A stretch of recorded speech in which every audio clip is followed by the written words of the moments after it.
اخلاق کو دعوت بنانا کافی نہیں، اس سے شخصیت بنانا ہوگا۔ علم کی اصلاح کافی نہیں، کردار کی اصلاح بھی ضروری ہے۔ عاجز یہ ہے کہ اچھا کام کرنے کے بعد آپ آگے بڑھ جائیں، اس سوچ میں گم ہوئی بہر کہ لوگ اس سے اچھے کام پر میری کتنی تعریف کریں گے۔ اندھے پن کی ہر قسم ہی بری ہے، مگر بدترین قسم دل کا اندھا پن ہے، اور یہ اندھا پن تعصب سے پیدا ہوتا ہے۔ اگر آپ حق پر کڑے ہیں تو آپ کو چلا کر بات کرنے کی ضرورت نہیں، اور آپ حق پر نہیں ہیں تو چلا کر بات کرنے کا کوئی فائدہ نہیں۔ قانون بگڑی ہوئی افراد کے لیے ہوتا ہے، بگڑی ہوئی قوم کے لیے نہیں۔ بگڑی ہوئی قوم کی اصلاح صرف دعوت اور تربیت سے ہوتی ہے۔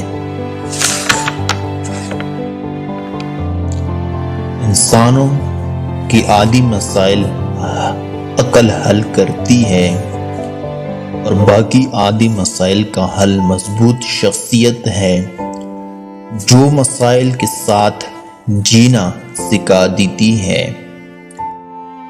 اس ملک کی حالات برے لوگوں نے خراب نہیں کی، ان اچھے لوگوں نے خراب کی ہے جو خیر اور شر کی کشمکش میں غیر جاندار رہتے ہیں، جو اپنی بیوی بچوں اور نوکری اور کاروبار کے سوا کچھ سوچتے نہیں۔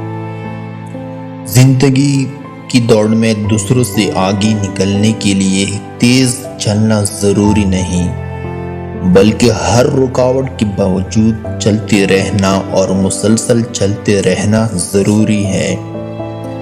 بندہ مومن کی زندگی کا الزام لگانے کے لیے نہیں، لوگوں کی تربیت کے لیے وقف ہوتی ہے۔ اسی لیڈروں کا غم نہیں کھاتا، کیونکہ وہ خود ایک لیڈر ہوتا ہے۔ جس شخص کی خوبیوں کی اعتراف کا آپ میں حوصلہ نہیں، اس پر تنقید کا کوئی حق آپ کو نہیں مل سکتا۔